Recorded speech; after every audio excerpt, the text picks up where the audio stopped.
was married once upon a time, and my husband went to law school at Harvard, in Boston. And so I went there and I took some writing classes, and I met a young man, his name is James Alec, and I don't know if you know him, but he was a pretty prominent comedian. He was on all the big talk shows at night. And so I started writing comedy for him. I wrote for stand-up, which is a killer job. But that's how I started with writing, and then I just took more writing classes. And then I went to New York and I studied with Irina Fornitz, who's a very famous playwright. And I worked at IMTAR, which was in a theatrical theater. And now it's more of an art theater. But we did a lot of plays there, and that's how I started writing. And I wrote Roosters because one of my friends, we were walking down the street one day, and he said, "Well, I'll show you a picture of my stepfather." And he showed me this picture of this very handsome man, and I said, "That's your stepfather?" So real. Yeah, I can't stand him. Oh. Right away, there was this animosity. And so I got him to tell me a little bit about his story, and he was raised in a farming community I'm from California, and that was near Los Angeles. And he was telling me about his father who raised roosters to fight. And this was illegal in California, but they had quite a following. And so I started going to these rooster fights to see how this all was done. And I mean, tons and tons of people. And I don't mean just men, I mean families, kids, mothers, fathers. And they're all cheering for their particular rooster or people they knew that owned the roosters. And it was very fascinating. And so then I started writing about his family, really. And that's how I wrote Roosters. And that's how I got into it and writing. I write about everything. And the one thing I want to say to all of you is that we need Latino writers. There's a real need for them. There aren't enough shows on television showing us, depicting us. There aren't enough films made depicting us. There aren't enough TV programs or radio programs for that matter. And that's because we don't have enough Latino writers. And it's really, there's a real opening for that. So if you're interested in writing, write about your life here, write about family, write about things you know. And there's a market for it. There really is. And I can't stress enough how much Latina, especially writers, are needed. Really. So any other questions? I have a question. Yes. Why did you choose to write this show in a style of magic realism? Why not just make it a realistic play? Because it's due to my own background. My father is from Colombia. I spent my early, around the age of between 2 and 5 in Colombia at my grandfather's ranch. And magical realism was the stories they told. And I used to come down to breakfast, and the ladies of the house would be around the table, the dining room table, getting breakfast ready and talking about various stories in the neighborhood about a bride who lost her head or something. And I mean, these fantasy stories about people around the neighborhood and around stories they'd seen on film or something. But it was storytelling time from the time you woke up in the morning till the time you went to bed at night. With all these stories and gossip, and it was all mixed in together. But it always had this feeling of magical realism, or what they call magical realism.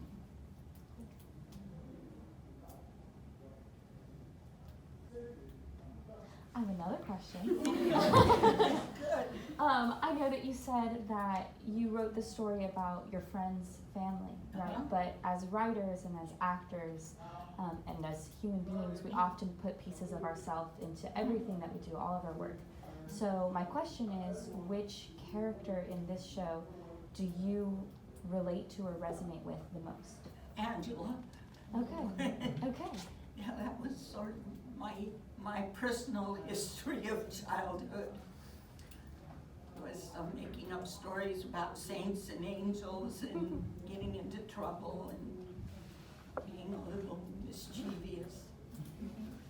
But it's important to write about stuff you know, and you know your lives, and you know who you are and your family, and it's so much more interesting than you could ever imagine, really. Yes. What does the writing process look like for you? Like, do you have a specific part you start at? Is it like, does that make sense? Yeah, like what does it look like? Do you start with your characters or like the plot line? Usually I start with food. I start with food, and I'm thinking of certain foods or whatever comes to mind, and then I start. Usually I'll be dreaming along about something, you know, or somebody catches my eye, and I don't know the person, so I kind of make up a fantasy in my head around that person. I imagine that person's life is like, and then that falls into reality, or how I would relate to that life. And it just grows from there. It just does. You start putting bits of yourself into it. I mean, that's the thing you know best, is you know you more than anybody else does. And you have a view of yourself and your different personalities, because I know we all have many personalities, or as much as we try to hide them, they're there. They pop up from time to time. And you just keep writing about that, and about your friends and your experience with your friends, and the hurt and the pain, as well as the good times. I mean, it's all such a wonderful mesh of things. And it's a wonderful way to pass your life. It really is. I was living in Colombia when I was a little girl with my grandfather, who had a farm, a ranch where he raised coffee, and he was pretty well known in the region as this coffee grower. So it was a lot of fun being there and being with him. And all I did was speak Spanish. And about that time when I was about 5 years old, there used to be gangs, and I think they call them cartels now, but they used to kidnap people and hold them for ransom, and they would get money. And they were doing it around our town, and my grandfather immediately thought of me. So he decided he was going to send me away to boarding school in England. Of all places, I mean, it's cold there. They have seasons. It's really cold, and they speak a whole different language. So there I was, 5 years old, with a little tag on my coat that said who I was and where I was going. And got on a plane and went to London, and went to a Catholic boarding school. The nuns were very nice, everybody was very warm, there were no, tragedies, and I quickly adapted. And then come summertime, I was due back to go to Colombia to visit my grandfather. And what happened? I got there and I couldn't speak Spanish. I had this little British accent. And my grandfather couldn't bear it. So I sent her away for a year, and she comes back this totally different person. And so I would say, "Cheerio, Grandpa." And that was, it was just hilarious. That was one extreme to the other. And so then finally, my father worked for the UN, and he was an agricultural specialist, and he went to different countries and taught people how to raise certain crops. And they would travel, my parents would travel, so finally when he quit that job and he settled down in California, that's when I got to the first time in my whole life go to a public high school. And that was a real shock and a treat for me. I mean, I dreamt about that. We always saw those movies of high school kids in the United States, and they were always having such fun. And there was an openness to them and a familiarity. But so that's when I started being an American, and then went to college and so on and so forth, and got into writing. But it's just, I can't tell you the joy that it gives you to see one of your works, something that grew in your mind, actually come on stage and get performed and come alive. It's, it's your dream that's on there. And it's very satisfying in so many ways. It's very satisfying. And you don't really, this is from you, and it's from your heart, and you own this. And you know better than anyone what that's about. So, in a way, it's like being prince of the world, your world, but you're still the prince of it. So it's very satisfying in an egocentric sort of way. And it can be very satisfying in a monetary way if you go into the right phases of writing, like writing for television, I guess even writing for magazines.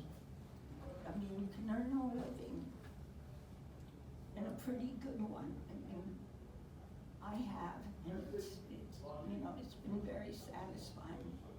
So I encourage you all to start your diaries and your notebooks and write all your, just pour your hearts out into it.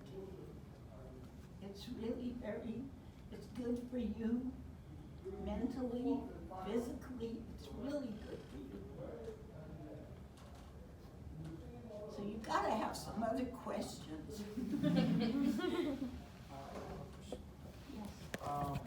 Say, like, anything you write, say like Roosters, for example, how do you, like, how many times do you write a draft and say, like, oh, this is no good?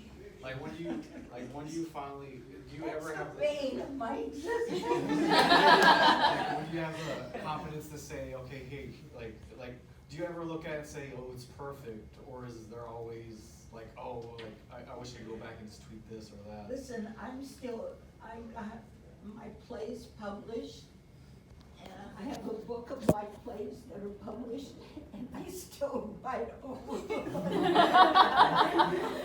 I still find better ways to say something, or an answer to something.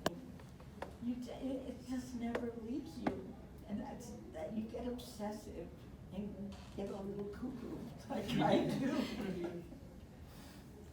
But yeah, does that answer you? I guess this is like, I guess at some point you just like, I gotta let you go, like, let you issue. Like, do you, like, Roosters, when you, like, I don't know, like, how long did it take you to go from, like, the first page to, like, several drafts to, like, okay, when, like. A year. A year? A year. It takes me about a year to write a play. Okay, wow. And I'm slow. I'm really slow. So, I mean, I have friends that can do that in, a couple of months. But I'm slow. And so it takes me a long time. I hate to let it go. And then once I let it go, it's in the actor's hands. It's in the director's hands. Everybody's stomping into my head there. And so, you have to get adjusted to that. You have to make friends with the actors. If you don't like them, you have to make friends with them. So that you can be a part of it at least. But no, it takes about a year. And then at that time, for me, I think I'm a little bit nutty that way though. I'm sure a lot of people do it much quicker, much normal time. I have a question. When you write your characters, do you take the approach of what they represent in the story, or like how you're gonna show their development? Because I know sometimes I look at characters and I'm like, okay, either they're meant to represent this, and therefore the acting has to portray that, or it's like we're seeing this character's like development.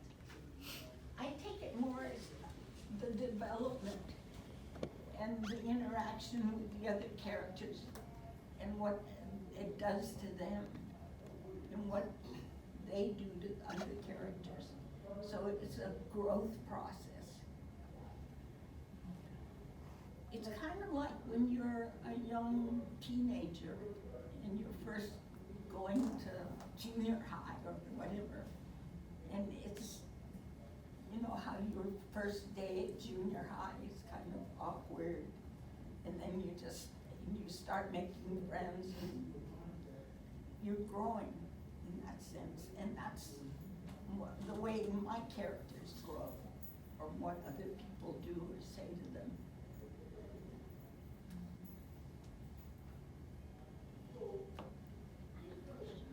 Oh, yeah. From all the plays that you wrote, which one's your favorite? All the plays that I wrote, which one's my favorite? Yes. I think Latina, because it was I had a really good experience doing it the first time in LA, and it was a group of Latin women, and it was very telling, I think. And there was another aspect of it for me that we did that here, didn't we? Yeah. And the main character in the play was me a couple of years ago. And at that time, I was starting to write comedy, so I was very aware of comedy. And almost all comedy in the United States tend to be Jewish comedy because most of our comedians are Jewish. And it's a New York kind of style of writing and relating. And I just remember going on that tangent and becoming aware very much so that I lived in California. And we didn't hear in the valley, Spanish is so woven in. And people speak half English, half Spanish all the time in the way they say things, in the day-to-day way of saying things. And are you going, ¿y vas a ir? You know, it's just this whole way of saying stuff. And you feel very comfortable. But in California, where I was living, I was with, and also from my school in London, had a very anglicized peers pushing at me. And when I got to California, there was, how can I say it? It was like you had an inferiority complex if you were Latino or Mexican. There's something about it that made you feel less than. And so I remember feeling that feeling and striving to be as American as I could possibly be. And telling New York jokes was one way to be as American as I could be.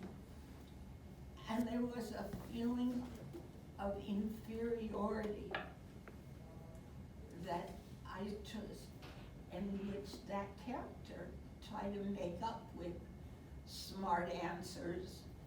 And I don't know if any of you read Latina, but Sarita is she's very quick with her words, and she's very, ratata. Just really very Americanized and very fast. And I remember that we were doing it here, and the lady that was doing that part was very Latina, and she was and had a right to be very proud of being Latina, and she couldn't understand the quickness of the words and the shame that this character felt. And that was very hard for her to grasp, because she was so normally Latina. I'm abnormally Latina, but she was normally Latina. And healthier, much healthier. But I don't know if any of you have ever had that feeling, if you've ever been in any other part of the country where you felt like you were less than, you were a minority group. It's hard for a kid to tangle with and get past. But we do it every day.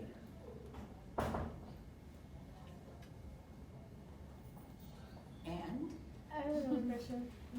When you write a play like this, I assume that it's kind of like your baby. Like you feel like it's my baby. So every single every time that you hear or that someone asks you that if they can put on one of your plays, if they can do and produce one of your plays, do you always kind of have a sense of I want to be there? I'm gonna be there. I have to be there to be able to make sure that it's the interpretation that you wanted it to be. Well, it would be nice if you have the same, you have that feeling, but it's not possible, you know? I mean, before I was there, they were doing my plays in New York, and I wanted to be there. And what do those Puerto Ricans know how to be a Mexican? And, but so you get that kind of feeling, you wanna be there, you want everything to be just right, and just the way you should be. And you get mad at the actors inside, cause you can't show it, just cannot show it. You get mad at the actors inside for doing, you know, something that doesn't fit that character. So you get very possessive, very easily, very possessive. Yeah. And jealous. Ooh, jealous, yes. Jealous of the actors when they start doing it very well. You say, oh, now they think they own it. It's just all part of growing up, I guess. Being a writer is also growing up so that other people interpret your work the way they want to do it. I have a question. Oh, You write your stories about your life and your family or other people's families. So when writing about real people, right, have you ever come across a situation where maybe somebody doesn't like the way you've portrayed them? And how do you deal with that? well, I don't write about real people. That's the way I handle it. Mainly because if I write about real people, they've been real people in my past. And I have enough of other characteristics in them that they wouldn't even recognize themselves. But it's a characteristic of that person that I wanted to explore. So, but I don't, because it's really hard to write about real people in real times, and, you know, like say now you write about Jackie Kennedy or somebody like that that's famous. It's very hard to portray that and have that be really true to them, because you can't ever know that person really from the inside. Yes. Your friend that his family inspired roosters. Did he ever read it? No. Did you? Oh, okay. He's not a reading person. He's more of an outdoor. But it probably was an idealized version of him in my mind, so that even if he saw it, which I think he did go and see the movie, but he didn't recognize himself at all. He thought it was somebody else I was writing about, and I never told him. I never told him it was about